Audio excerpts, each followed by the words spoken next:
Hello, everyone, and welcome to another episode of Project Podium. Today, we'll be giving out awards to the 2025 grid. I have some very interesting stuff written down, and let's see who has actually entertained us throughout the season. So, the first category is the main character energy, and how much ever I would love to give this to George Russell because he is the diva of the paddock. I am sorry, I would love to give this to Max Verstappen because think about it. This man comes up with a car which is literally sometimes the third fastest, fourth fastest, or the second fastest.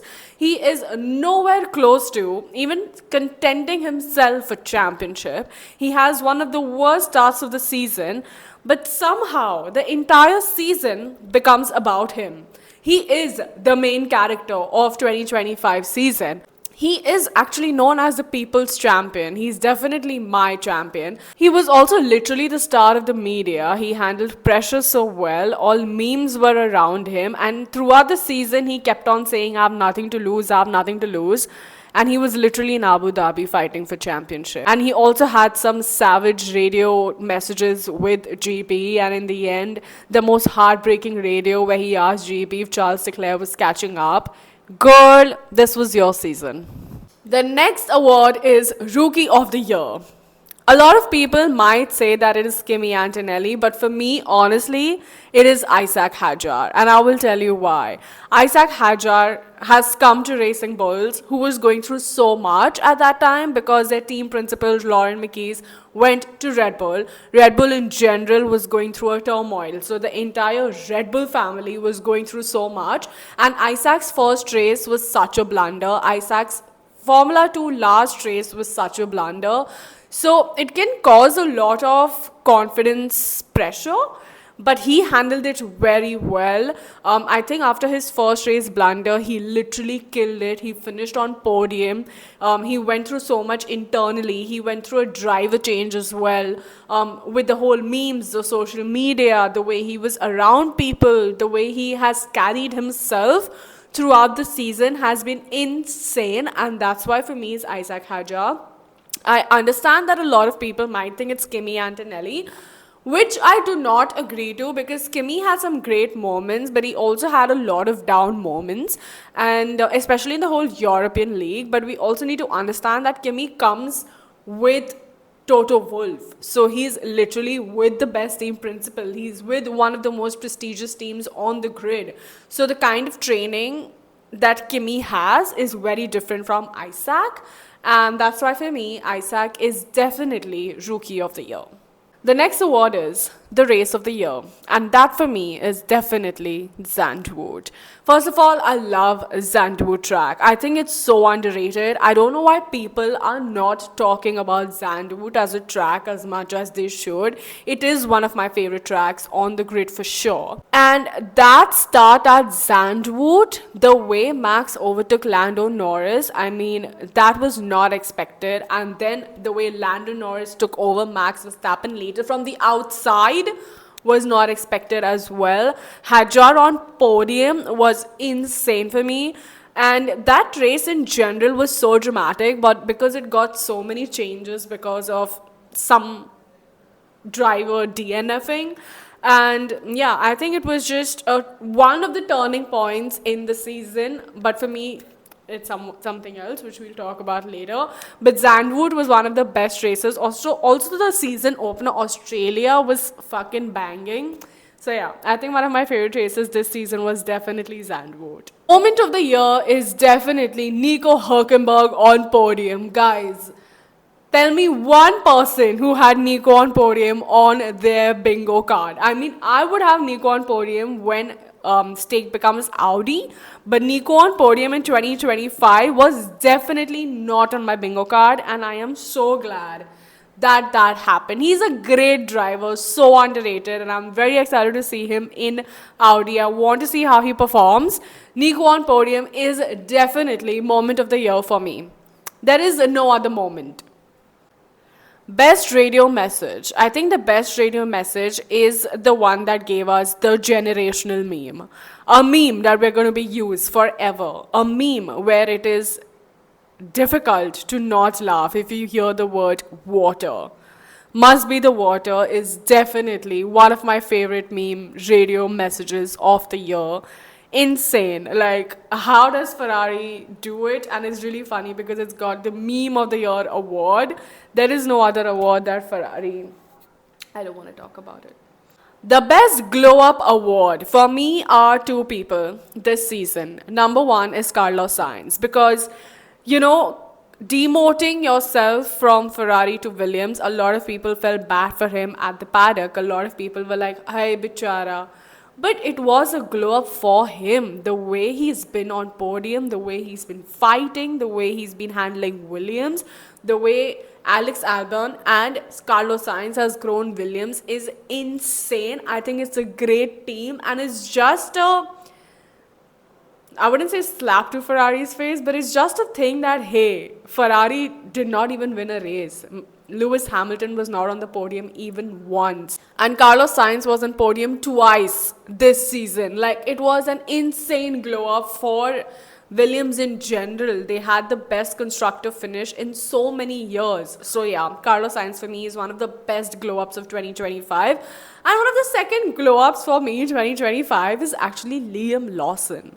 Liam Lawson has been through a lot this season. First of all, to be teammates with Max Verstappen is very, very crucial.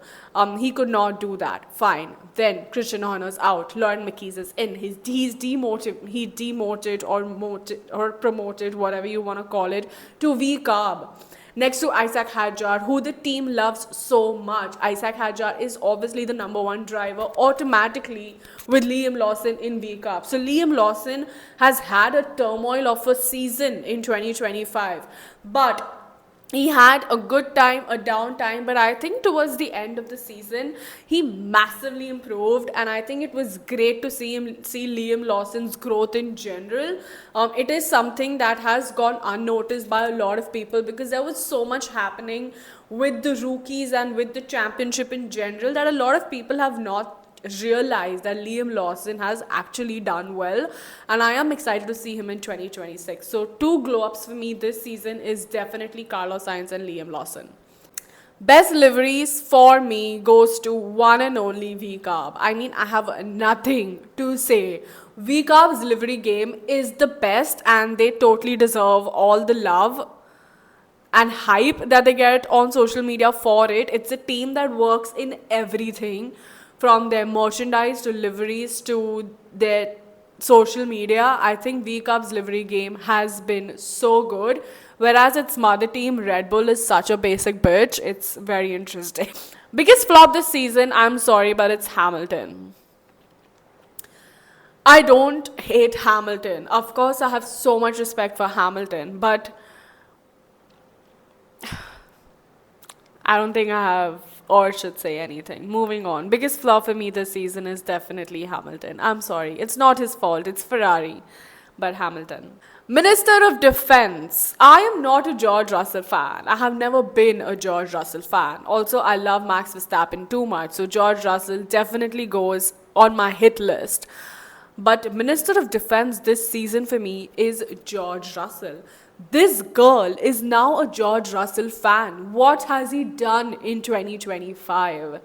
I am very excited to see him in 2026. And honestly, guys, if there is a championship battle that I want to see in the future, it's Max Verstappen, George Russell, and Charles Leclerc. I think it's going to be the most spiciest championship ever.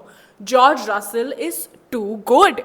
What he did in 2025 is insane. Like, I did not expect him to glow up like this. He has killed it in Mercedes. He's made sure that he's a number one driver. He's made sure to keep his seat. He's had moments this season. He's killed it. And even with his press conferences, the way he was playing mind games with Max and Lando, oh my God, George Russell, I am very, very, very, very impressed. Like, I am definitely your fan.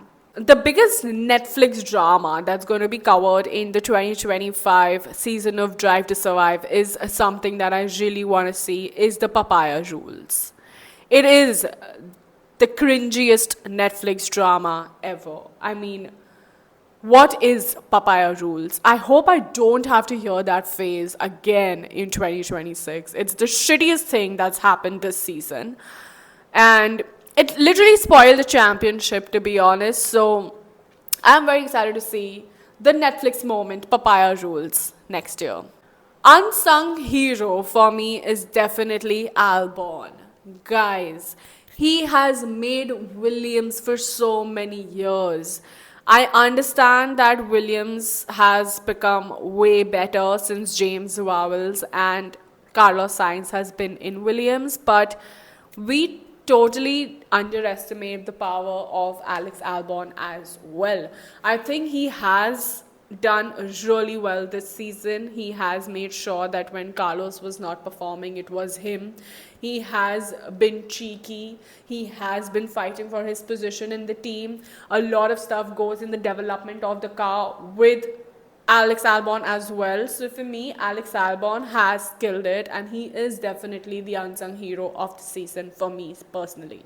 Turning point for the season for me was definitely Monza when they asked Oscar Piastri to give a position to Lando Norris because he had a slow pit stop. Monza. Best at handling pressure for me this season is definitely Lando Norris. I mean, that guy gets so much hate. He has haters more than he has fans. The people who actually even like him are the younger demographics. The older people don't like him that much. He's strolled on social media all the time. He's called no wins. He's called the bottle starter. He's gone through so much. At the start, he had Oscar Piastri, who was literally dominating the season. Sure, whatever happened in McLaren, keeping all of that aside, I think Lando Norris has really grown as a driver. And if there's someone who's handled pressure the best this season, it's definitely Lando Norris for me. Best team overall for me this season has been Mercedes.